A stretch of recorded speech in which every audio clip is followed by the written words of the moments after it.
What's up, guys? It's your boy Ben here. I am with an old friend, Brad Burton. It has been his lifelong dream to be part of a Seek Out the Adventure video. I've been begging. I came all the way out here to Idaho to spend the day with Brad to fulfill this dream of his. And with that, I'm going to let him do the intro. Take it away, Brad. You did catch me off guard. Welcome to another Seek Out the Adventure video, where we encourage you to seek out your own adventure. No, that's redundant. You just said the same thing. Okay, you failed. Never mind.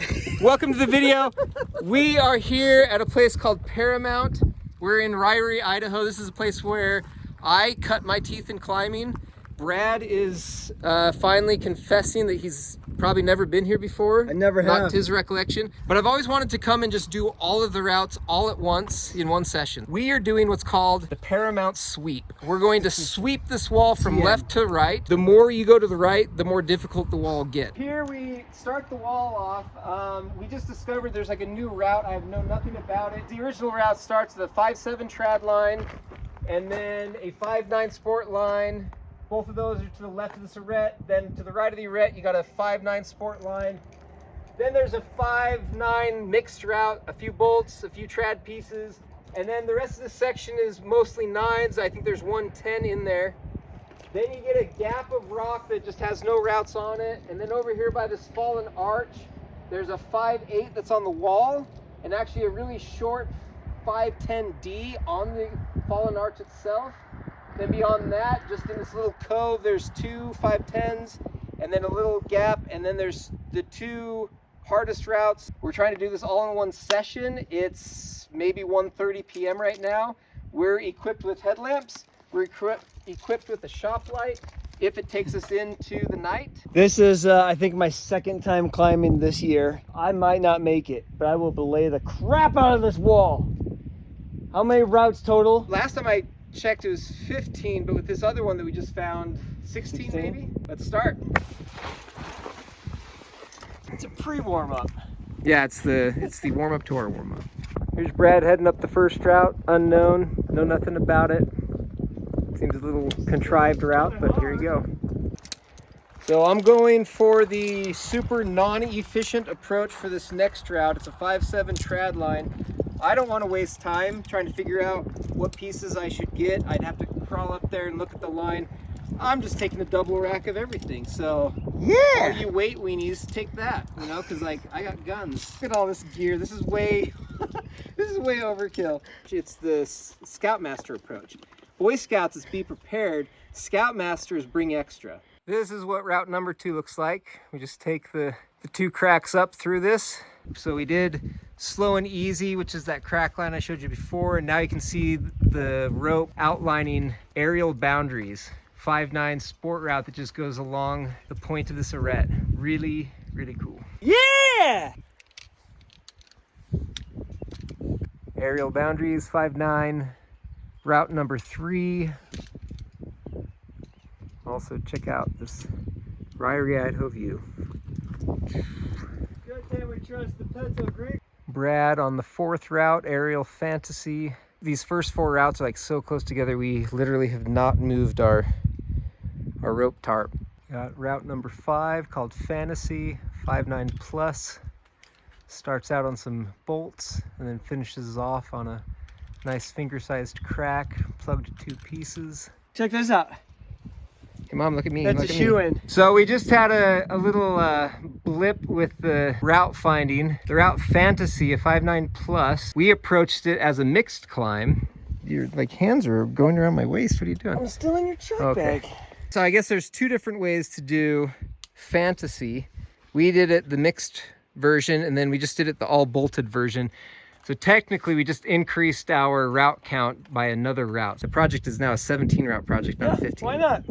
I do have work tomorrow though, so we have to be done by then.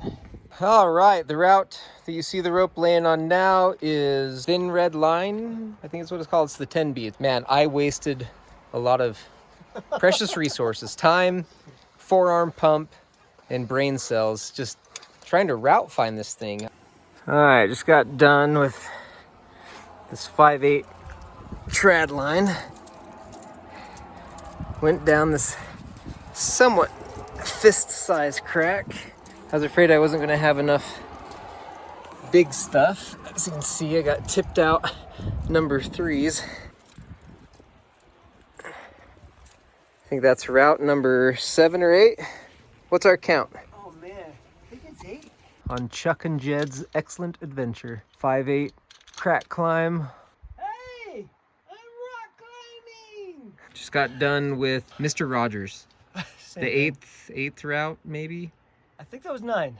So see where the bags are. That's where we started. We've been at it for 4 hours, climbed 9 routes, and it feels like we haven't really put a dent into this. A lot of these routes are just like deja vu moments. Like the route he just got done doing, it's all bolted. We pretty much now have to do it again, but protect it using the crack that we just used to climb the bolted line. Like for a little tiny part of it. Yeah, so it's just funny because like Fantasy was that way. This one has one, a mixed version. And then in the 510 that we did, that had that finger crack right here, that should have a listed bolt, mixed version as well. So if That'd be anything fun. were to stop us, I think it's the toesies. Our toes are... These, the big toes are just very sensitive right now. Well, it's gotten to that point. We're lighting up. Not in that sense. We don't light up that way, okay? We just got done doing the first 11 routes. doing some light And we climbing. finally got to move from that section of wall. It just felt like we were barely moving. So now we're at another area of the wall. So behind me is this big fallen arch. That has a 10D that we're gonna have to climb on. But on the wall itself, right above my head, is a 5/8. One of my favorite 5/8s, I think. Our toes really, really hurt. The Paramount Sweep remains to be a concept. Brad and I bailed for a few different reasons. Primarily though, as I was climbing the 12th route, I'm about to be lowered down, and off to my left I see another set of chains for a route that I've never really known about. If that's one route that I didn't know about, what other routes do I not know about that have popped up in on that wall since my day of climbing there regularly? I feel like I didn't go there as prepared. I need to do a little bit more research to find out exactly what all routes are there. And I was just going off of Mountain Project. Mountain Project doesn't always have everything listed. Given some other factors, it's probably not worth just beating our heads to a pulp in the dark, in the cold, trying to get the 4 remaining routes. We at least did the 13th route and then called it a night. Gonna have to come back to sweep that wall from left to right because it's just a nostalgic wall for me. It's where I learned to climb. It's probably where I first lead climbed. Just using oval carabiners on the bolts because that's what my friend had at the time. Hopefully you've got some challenges that you have in mind. Just make them happen. Just do it. Cheers.